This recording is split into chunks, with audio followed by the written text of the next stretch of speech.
The number of bald eagles has been dwindling since 1930. In 1940, the Bald Eagle Protection Act of the U.S. protected the birds from being trapped and killed. Slowly, the population has begun to replenish itself. A major contributor of this comes from the efforts of captive breeding.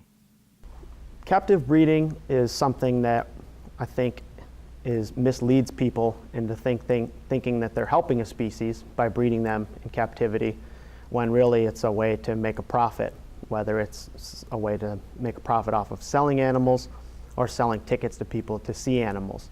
And a lot of organizations have captive breeding, and they say that they're trying to help the species, when really it's a way to make money for their organizations or their zoos.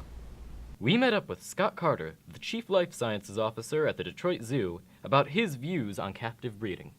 Zoos used to exist just to entertain people, and animals came from the wild whenever we needed more animals.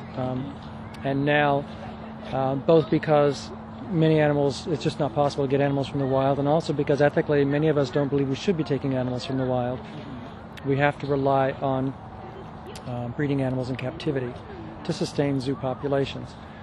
For many species of animals, this is also necessary because some of these species could someday maybe go back to the wild. That's not true for many species in captivity, but for some species, captive breeding could end up repopulating the wild. Zoos are a part of our culture. They're a part of our community and many other communities. We have an obligation to the people that come through our gates to help them understand wildlife, to help them appreciate nature, hopefully to help them change their attitudes and behaviors so that they are, like all of us, trying to be less impactful on the environment, which is better for animals in the long run. If we're going to do that, if we're going to be successful at this mission, we have to be responsibly and ethically breeding animals in captivity. You can see the red panda habitat behind me.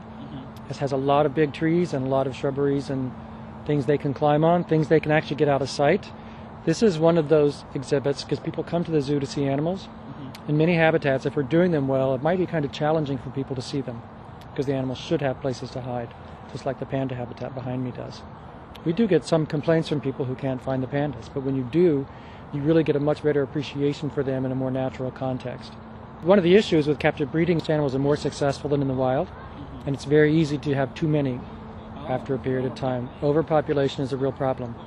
We use a lot of birth control, so that we're very, very carefully managing who's breeding and how often they breed. Nature takes care of that on its own. Animals that aren't needed or for whom there isn't food in nature, they just starve, or they're killed by predators or whatever, and we don't have those two population control factors happening here. This has been Fraser High School with the PBS Student Reporting Labs.